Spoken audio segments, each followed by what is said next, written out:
Finance ਨੂੰ ਲੈ ਕੇ ਰਾਜ ਕਨਵੀਰ ਸਿੰਘ ਜੀ ਤੀਜਾ ਅੱਜ ਡਿਸੀਜਨ ਆਇਆ। ਸੁਪਰੀਮ ਕੋਰਟ ਵਾਲੇ ਧੜਾ-ਧੜ ਡਿਸੀਜਨ ਦੇ ਰਹੇ ਆ।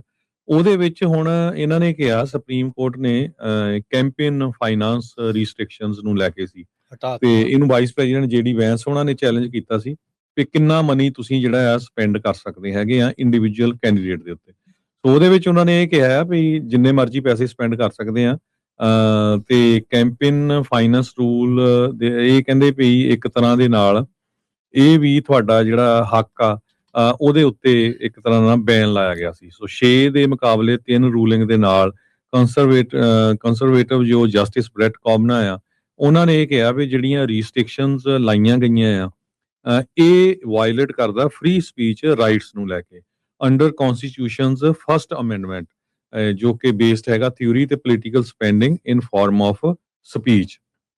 ਸੋ ਇਸ ਨੂੰ ਨੈਸ਼ਨਲ ਰਿਪਬਲਿਕਨ ਸੈਨੇਟੋਰੀਅਲ ਕਮੇਟੀ ਜਿਹੜੀ ਆ ਉਹ ਲੈ ਕੇ ਆਈ ਸੀ।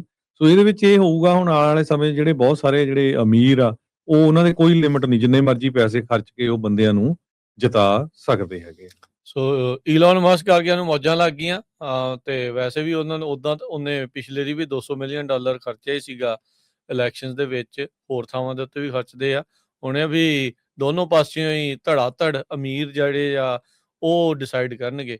ਸੋ ਇੱਥੇ ਜਿਹੜੀ ਇੱਕ ਚੀਜ਼ ਹੁੰਦੀ ਸੀ ਨਾ ਵੀ ਜਿਹੜਾ ਮਰਜ਼ੀ ਜਿੱਦਾਂ ਮਰਜ਼ੀ ਇਲੈਕਸ਼ਨ ਰਨ ਕਰ ਲੈਂਦਾ ਉਦਾਂ ਹੋ ਜਾਂਦਾ, ਪਰ ਜਦੋਂ ਪੈਸੇ ਤੁਸੀਂ ਅਨਲਿਮਿਟਿਡ ਕਰ ਦਿੰਦੇ ਹੋ ਪੋਲੀਟਿਕਸ ਦੇ ਵਿੱਚ, ਫਿਰ ਪੋਲੀਟਿਕਸ ਸਿਰਫ ਅਮੀਰਾਂ ਦੀ ਖੇਡ ਬਣ ਕੇ ਜਿਹੜੀ ਉਹ ਰਹਿ ਜਾਂਦੀ ਆ।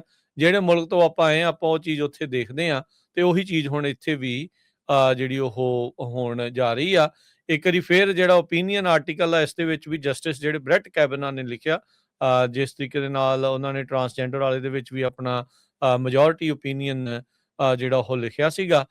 ਸੋ ਕਹਿੰਦੇ ਵੀ ਇਹ ਰਿਸਟ੍ਰਿਕਸ਼ਨ ਆ ਇਹਨਾਂ ਦੀ free speech rights first amendment ਦੇ ਤਹਿਤ ਕਿਹਨੂੰ ਜਿਤਾਉਣਾ ਕਿਹਨੂੰ ਹਰਾਉਣਾ, ਕਿਹਦੇ ਲਈ ਮਨੀ ਜਿਹੜੀ ਉਹ ਸਪੈਂਡ ਕਰਨੀ ਆ, ਉਹ ਇਸ ਤਰੀਕੇ ਦੇ ਜਿਹੜੇ ਉਹ ਨਾਲ ਆ। So federal election commission Trump administration ਦੇ ਅੰਡਰ ਉਹਨਾਂ ਨੇ ਜਿਹੜੇ ਚੈਲੰਜਰਸ ਆ ਕਿਉਂਕਿ ਇੱਕ ਸਿਟੀਜ਼ਨ ਯੂਨਾਈਟਿਡ ਦਾ ਕਾਫੀ ਪੁਰਾਣਾ ਇਹ ਕੇਸ ਸੀ ਜਿਸ ਦੇ ਨਾਲ ਰੋਕਿਆ ਹੋਇਆ ਸੀਗਾ ਵੀ ਕੈਂਪੇਨ ਦੇ ਵਿੱਚ ਫਾਈਨੈਂਸ ਕਿੰਨਾ ਕੀਤਾ ਜਾ ਸਕਦਾ, ਕਿਵੇਂ ਜਿਹੜਾ ਉਸ ਦੇ ਵਿੱਚ ਹੋ ਸਕਦਾ ਆ। ਤੇ FEC ਆ ਉਹਨਾਂ ਨੇ ਟਰੰਪ ਐਡਮਿਨਿਸਟ੍ਰੇਸ਼ਨ ਦੇ ਨਾਲ ਕਿਹਾ ਸੀਗਾ ਵੀ ਨਹੀਂ ਇਹਦੇ ਵਿੱਚ ਕੋਈ ਉਹ ਹੋਣਾ ਨਹੀਂ ਚਾਹੀਦਾ, ਜਿੰਨੀ ਮਰਜ਼ੀ ਜਿਹੜੀ ਮਾਇਆ ਆ ਉਹ ਲਾਉਣ ਦਾ ਹੱਕ ਇਹਨਾਂ ਨੂੰ ਮਿਲਣਾ ਜਿਹੜਾ ਉਹ ਚਾਹੀਦਾ ਆ। ਸੋ ਹੁਣ ਇਹ ਜਿਹੜਾ ਹਰਜੋਤ ਸਿੰਘ ਜੀ ਸੁਪਰੀਮ ਕੋਰਟ ਦੀ ਰੂਲਿੰਗ ਆ ਜਿਹੜੇ ਕੈਂਪੇਨ ਫਾਈਨੈਂਸ ਰਿਸਟ੍ਰਿਕਸ਼ਨ ਜਿਹੜਾ 2010 ਦਾ ਸਿਟੀਜ਼ਨ ਯੂਨਾਈਟਿਡ ਵਰਸਸ FEC ਦਾ ਡਿਸੀਜਨ ਸੀਗਾ, ਉਸ ਨੂੰ ਸਟ੍ਰਿਪ ਡਾਊਨ ਉਹਨਾਂ ਨੇ ਬੇਸਿਕਲੀ ਕਰ ਦਿੱਤਾ ਆ। ਤੇ unlimited independent expenditure by outside group known as super PAC, ਉਹਦੇ ਲਈ ਇਹਨਾਂ ਨੇ ਰਾਹ ਜਿਹੜਾ ਹੁਣ ਖੋਲ ਦਿੱਤਾ। ਮਨੀ ਕਿੱਧਰੋਂ ਆ ਰਹੀ, ਕਿੱਦਾਂ ਲੱਗ ਰਹੀ, ਕਿੰਨੀ ਲੱਗ ਰਹੀ ਆ, ਉਹਦੇ ਵਿੱਚ ਹੁਣ ਕੋਈ ਰੋਕ ਟੋਕ ਜਿਹੜੀ ਇੱਕ ਹਿਸਾਬ ਦੇ ਨਾਲ ਨਹੀਂ ਰਹੇਗੀ। ਸੋ 6-3 ਦੇ ਨਾਲ ਇਹ ਜਿਹੜਾ ਫੈਸਲਾ ਆ ਉਹ ਆਇਆ ਹੈਗਾ ਆ। ਕਰੰਟ ਲਿਮਿਟ ਕਹਿੰਦੇ ਵੀ ਮੌਕੇ ਜਿਹੜੀ ਮੌਜੂਦਾ ਤੌਰ ਦੇ ਉੱਤੇ ਪਾਪੂਲੇਸ਼ਨ ਜਿਹੜੀ ਵੋਟਿੰਗ ਏਜ ਦੀ ਆ ਉਸ ਦੇ ਉੱਤੇ ਡਿਪੈਂਡ ਜਿਹੜੀ ਉਹ ਕਰਦੀ ਆ।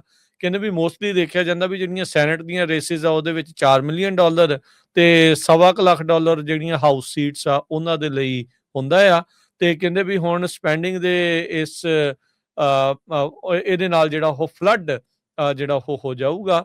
ਸੋ ਕੌਣ ਕੈਂਡੀਡੇਟ ਕਿਹਨੂੰ ਚੁਣ ਕੇ ਜਿਹੜਾ ਉਹ ਲੈ ਕੇ ਆਉਣਾ ਆ ਉਹ ਹੁਣ ਧਨਾੜ ਹੀ ਬੇਸਿਕਲੀ ਡਿਸਾਈਡ ਜਿਹੜੇ ਆ ਉਹ ਅਮਰੀਕਾ ਦੇ ਵਿੱਚ ਕਰਨਗੇ। ਇਹ ਕਿਤੇ ਨਾ ਕਿਤੇ ਜਿਹੜੇ ਕ੍ਰਿਟਿਕਸ ਆ ਇਸ ਫੈਸਲੇ ਦੇ ਉਹਨਾਂ ਦੇ ਦੁਆਰਾ ਕਿਹਾ ਜਿਹੜਾ ਜਾ ਰਿਹਾ ਆ, ਜਿਨ੍ਹਾਂ ਨੇ 3 ਲਿਬਰਲ ਜਿਹੜੇ ਜਸਟਿਸਿਸ ਆ ਉਹਨਾਂ ਦੇ ਦੁਆਰਾ ਵੀ ਇਸ ਤਰੀਕੇ ਦੇ ਨਾਲ ਹੀ ਜਿਹੜੇ ਵਿਚਾਰ ਆ ਉਹ ਰੱਖੇ ਗਏ। ਬਿਲਕੁਲ। ਸੋ ਜਿਹੜੀ US ਦੀ ਸੁਪਰੀਮ ਕੋਰਟ ਆ ਉਹਨਾਂ ਨੇ ਇਹ ਕਿਹਾ ਵੀ ਜਿੰਨੇ ਮਰਜ਼ੀ ਕੈਂਡੀਡੇਟ ਨੂੰ ਤੁਸੀਂ ਪੈਸੇ ਦੇ ਸਕਦੇ ਆ ਫੈਡਰਲ ਆਫਿਸ ਦੇ ਲਈ। ਜਿਹੜੀ ਇਹ ਰੂਲਿੰਗ ਆ ਨਵੰਬਰ ਮਹੀਨੇ ਜਿਹੜੀਆਂ ਆਉਣ ਵਾਲੀਆਂ ਇਲੈਕਸ਼ਨਾਂ ਆ ਉਹਦੇ ਵਿੱਚ ਤੁਸੀਂ ਦੇਖੋਗੇ ਬਹੁਤ ਲੋਕ ਜਿਹੜੇ ਆ ਅਮੀਰ ਲੋਕ ਆ, ਕੰਪਨੀਆਂ ਆ, ਉਹ ਬਹੁਤ ਵਾਧੂ ਜਿਹੜਾ ਪੈਸਾ ਆ ਉਹ ਸਪੈਂਡ ਕਰਨਗੇ। ਤੇ ਸੁਪਰੀਮ ਕੋਰਟ ਨੇ ਬੇਸ ਆਪਣਾ ਇਹ ਬਣਾਇਆ ਵੀ ਲਿਮਿਟ ਕਰਨ ਦੇ ਨਾਲ ਤੁਹਾਡਾ ਜਿਹੜਾ ਫਸਟ ਅਮੈਂਡਮੈਂਟ ਆ ਉਹ ਵਾਇਲੇਟ ਹੁੰਦਾ। ਫਰੀडम ਆਫ ਸਪੀਚ ਜਿਹੜੀ ਗਰਾਊਂਡ ਆ ਫ੍ਰੀ ਸਪੀਚ ਦੀਆਂ ਕਹਿੰਦੇ ਰਿਸਟ੍ਰਿਕਸ਼ਨਸ ਦੇਖੀਆਂ ਜਾਂਦੀਆਂ ਜਦੋਂ ਕੈਂਪੇਨ ਫਾਈਨੈਂਸ ਦੇ ਉੱਤੇ ਰਿਸਟ੍ਰਿਕਸ਼ਨਸ ਲੱਗਦੀਆਂ। ਸੋ ਉਹਨਾਂ ਨੂੰ ਜਿਹੜਾ ਉਹਨਾਂ ਨੇ ਹਟਾ ਦਿੱਤਾ, ਕਹਿੰਦੇ ਵੀ ਨਹੀਂ ਅਸੀਂ ਤੁਹਾਡਾ ਇਹ ਹੱਕ ਨਹੀਂ ਜਾਣ ਦੇਣਾ।